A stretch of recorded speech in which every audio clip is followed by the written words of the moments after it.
بسم الله الرحمن الرحيم.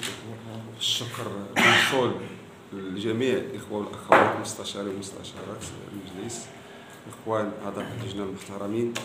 بطبيعة الحال يعني هاد التصميم التهيئة في الحقيقة خلق واحد النقاش كبير، وخلق واحد الزوبعة في جميع الأحياء ديال المقاطعة اليوسفية، وبالتالي حنا ملزمين كمستشارين وكممثلي الساكنة أننا تكون عندنا إجابات. مادام أنه هذا التصميم التهيئة جاء وتحط العموم ماشي للمستشارين، ولا تحط العموم من أجل الدراسة ومن أجل يعني المناقشة، يعني حنا دخلنا في إطار العموم، ما بقيناش حنا كمستشارين يعني أننا كنمثلوا الساكنة أننا خصنا الدور ديالنا الاستشاري القبلي، وأننا خصنا نبداو بالآراء ديالنا القبلية وعاد يمكن لينا نطرحوا العموم. حنا كسائر المواطنين تعلق هاد التصميم التهيئة في القاعة، وحنا تنشوفوه كسائر المواطنين غير حنا بطبيعة الحال حنا كأبناء الساكنة يعني تفاجئنا بصراحة. أنا تفاجئت بصراحة في جوج ديال الأحياء اللي أنا زعما تفاجئت فيهم. أنا صغير وحضرت التدشين ديال حي الانبعاث، يعني حي مهيكل، حي زعما يرقى الى مستوى الاحياء اللي كاينين في المغرب ككل، يعني ما فيه شوارع، فيه مرافق، فيه بزاف د الحوايج. وبالتالي باش نجي انا وندخلوا في هاد لا زون هذه اللي هي احياء التنميه الحضريه اللي هي غادا تدخل في اطار ديال الهيكله المستقبليه اللي غنجيو نتكلم عليها، فهذا تيبان لي انا من يعني ما نعرف كاين شي حاجه تما ماشي هي هذيك. كذلك بالنسبه للاحياء الاخرى للدرجات كحي لا المودة.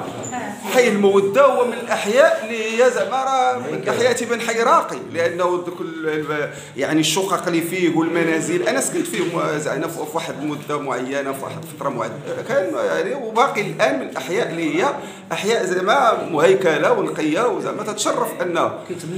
ولكن أنا ما فهمتش كيفاش تدرجوا، واش هما تدرجوا لغاية ما أو لغرض ما. حنا بغينا غير نعرفوا علاش. التفسير اللي معطيه فضيله المهندس الزاوي قال لك ان الارض شريه الانحدار. شوف الرباط كله ككل، الرباط ككل يعني البنيه الجيولوجيه ديالو هو فوق هضبه. الرباط ككل فوق هضبه. الا جيت نتكلم على هذا الشيء راه حسان فوق الهضبه، راه السويقه فوق الهضبه، راه يعني بزاف الاحياء اللي هي راقيه، سويسي براسو راه فوق هضبه. وهذا حنا اليوم كنشوفوا بغينا نبنيو فوق هضبه تاع كراش كاع، يعني حنا هذا ماشي زعما ماشي مبرر على انه حنا مع ان الساكنه تعيش في واحد الجو، في واحد الظروف اللي هي يعني مناسبه، وواحد الظروف اللي هي يعني تتليق بالعيش الكريم، ولكن ماشي على حسابها هي، يعني هي تأدي الثمن.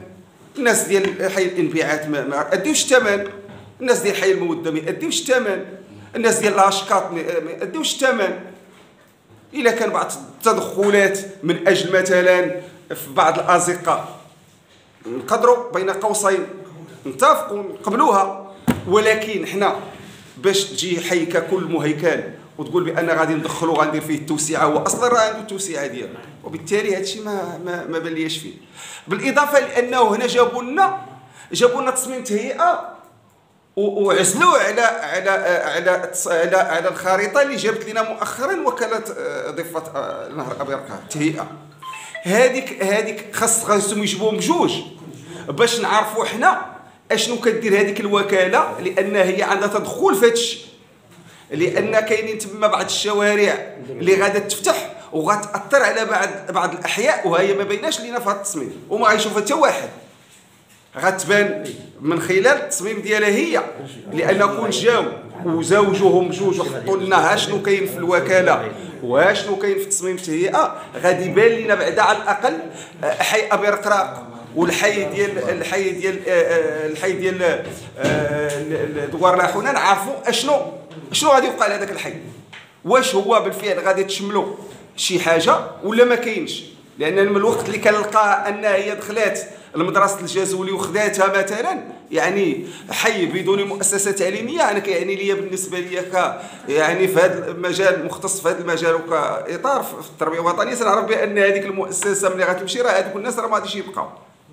هذه اوتوماتيكمون، هذه غير تخمين ديالي انا، بلا ما نهضر على احياء الرشاد وحي الفرح وحي ابرقراق والتوسعات اللي غادا توقع فيهم. هذا الشيء راه لان من خلال يعني ملي تجي نتكلم على المرفق لجامعه تصميم التهيئه في احدى الصفحات ديالو اللي هي راه ما تطلعش عليها ربما الناس ما تيشوفوهاش، في المرفق اللي هو واحد الكتيب اللي هو مرفق لهذا الشيء، كتبين لك بانه راه كاين تدخل ديال الدوله في هذا سميتو تدخل، مشروع تدخل ديال الدوله في هذه الاحياء. وبالتالي هذا الشيء راه زعما، وحنا ملي كنقولوا تدخل ديال الدوله في هذه الاحياء، هاد الناس شنو وجدتوا لهم؟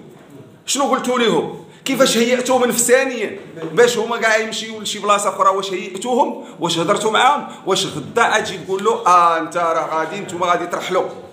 كيفاش غادي ترحلوا؟ فين غيمشيو؟ اشنو وجدتي ليه؟ حنا التغييب ديال الدور ديال الوسيط هذا كما قال السي عمر وبعض الاخوان، حنا هما الوسيط ما بين الساكنه وما بين المسؤولين، حيت حنا ملي تيحيدونا حنا تتبقى الساكنه مع المسؤولين، وبالتالي حنا التغييب ديالنا راه الا كان زعما مقصود راه خطير.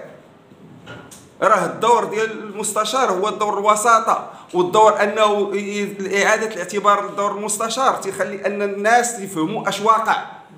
انا براسي رانا من الساكنه ديال حي الرشاد، يعني عندنا دارنا، انا ما عارفش انا المآل ديال دارنا تما وخوتي ودارنا وداك الشيء، واش انا غادي ندوز فينا شي تراكس حنا ولا شنو غادي يوقع فينا، وبالتالي نعرفوا هذا شنو واقع. حنا كيحطونا حنا كمجلس هنا والله الا كيحرجونا بالله كمكتب وكرئيس وكجميع مستشارين.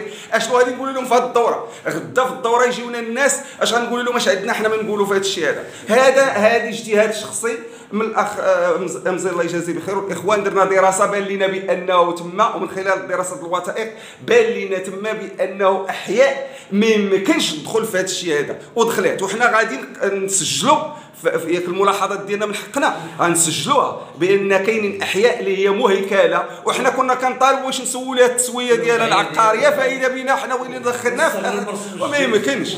الناس راه كتناضل باش تصاوب ليها الوثائق ديالها، وبالتالي حنا ولينا هذا. ومساله واحده اخرى هي بالنسبه لحي النهضه.